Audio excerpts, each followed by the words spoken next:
welcome back to yet again another video. It has been a very interesting time here in June. I've been watching a lot of gaming stuff, you know, the Microsoft Showcase and the Summer Game Fest and so much more, so that's why I haven't been putting out a lot of videos.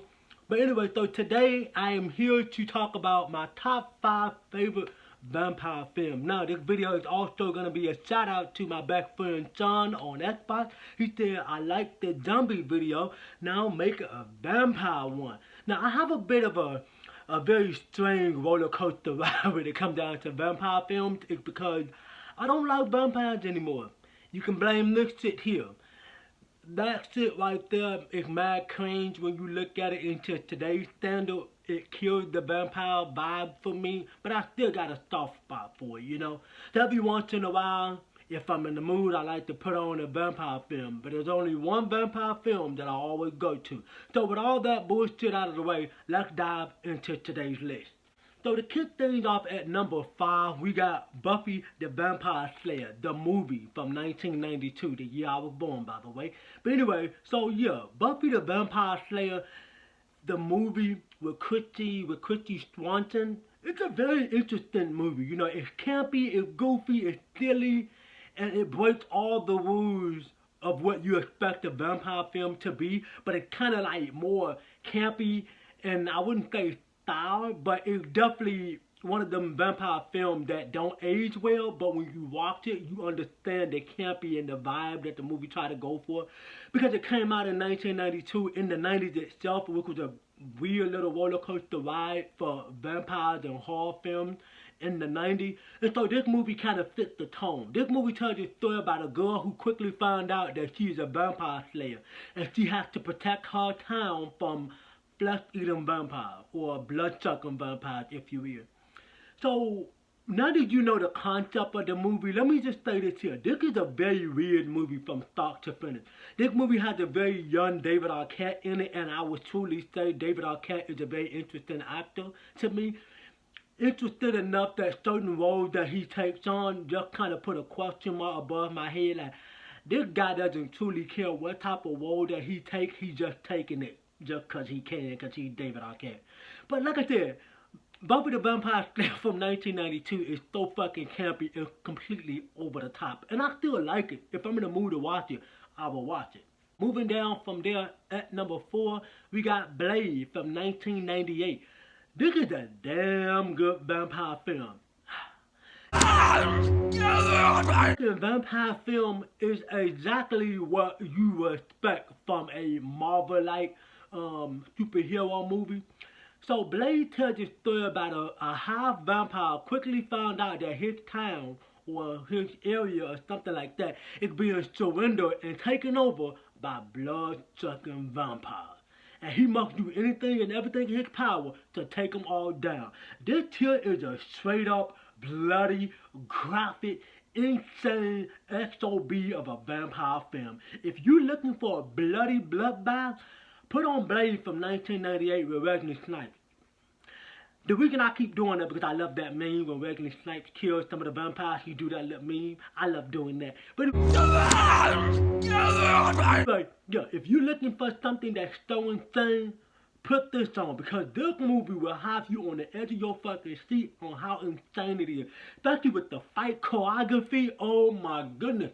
So fucking insane. Wesley Snipes at his best in terms of his acting. I love his sense of humor that he brings to the character in the first Blade and Blade 2.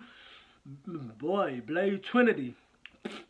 But yeah, this first Blade movie is fucking awesome. It throws everything at the wall, and it was sticking big time, because everything they did in this film is stylish as fuck. I love this fucking vampire film. It's the bloodiest out of all of them. Down to number 3, we got Queen of the Damned. If you don't already know this, I had a massive crush on Aaliyah back in the day, and when she passed, kind of hurt. But so Aaliyah starred in this movie, where this movie tells a story about her being the queen of vampires, and she controls them like puppets and so on and so forth. And so these vampires are trying to learn how to live in humanity, in the world of human. and things turn bizarre when they just can't seem to handle themselves or lust for the blood of human, I guess you would say. But like I said, it's a weird ass movie. This movie isn't for everybody, okay? This is one of those, I guess you say, like a love type of movie. You know, it's like it's very dramatic and it's very cinematic and it's very wild for what they try to go for. They try to give you a different lore and a different take on vampire itself, which is good for the time it came out in 2001. So it was not really much that they could do to make it different, but they did everything in their power. One of the best things about this movie would have to be everybody's performance in this movie, especially Aaliyah. I think that she was a very underrated actress for her time, and she was so talented in a lot of ways. She can sing, she can dance, and she can act. You don't truly see that a lot. Not a lot, but you don't truly see it. But yeah, but like I said, this movie is very ahead of its time. It would never work today because I don't see vampire films being the same, but this movie came out at the right time. So I would truly say this is one of the most underrated vampire films on this list for me. To number 2, we got Interview with the Vampire, starring Tom Cruise and Brad Pitt. A lot of people hate this vampire film. I could truly understand why. The only reason that I like this film is because just listening to the story unfold in front of your eyes is so interesting than actually seeing it happen. Because when you see it happening, it's almost like you being narrated a story rather than something actually happening, like a real movie where you see the action happen but there's no narration. I've always liked the movie for that. However, sometimes some people would say that this isn't a movie. This is just a movie of exposition of shit that already happened, but you don't really know exactly what had happened because it only tells you through the eyes of one person. This movie tells a story about this a human man who basically becomes friends with this vampire guy who turns him into a vampire, and he must learn how to become a blood-sucking vampire. Along the way, get teach some skills and some knowledge on how to handle his situation as being a vampire. But like I said before, I said again, Brad Pitt in this film is fucking awesome. So is Tom Cruise. Then you got a very young Kristen Dunst, you know, the girl that played in the OG movie with Tobey Maguire. A very interesting movie. You know, it's not for everybody. You know, it's basically a love type of vampire film, which I don't truly mind because there's really no other way to tell it other than telling it in that type of story or that way. But when you take a look at a film like Twilight, which pretty much destroyed it for me, but it kind of takes the same approach of this love approach, but I would prefer the Interview with the Vampire, because it's unique at the time before it started being whipped off by other films. But like I said before, I said again, it's definitely ahead of its time. And not to mention AMC Plus kind of got their TV show version of it, which I haven't watched yet, but I've been hearing some good stuff about it. I might check it out, who knows. Lucky number 1, my favorite vampire films ever. No other vampire film will come anywhere near this one. That will be The Lost Boys from 1987. That's right, the 80s version, not this bullshit we got in the 2000s. Not that shit, no thanks. I'm not interested in that. Give me the one from 1987 with one of my favorite actors of all time. That's my boy, Corey Haim. May he rest in peace. Yeah.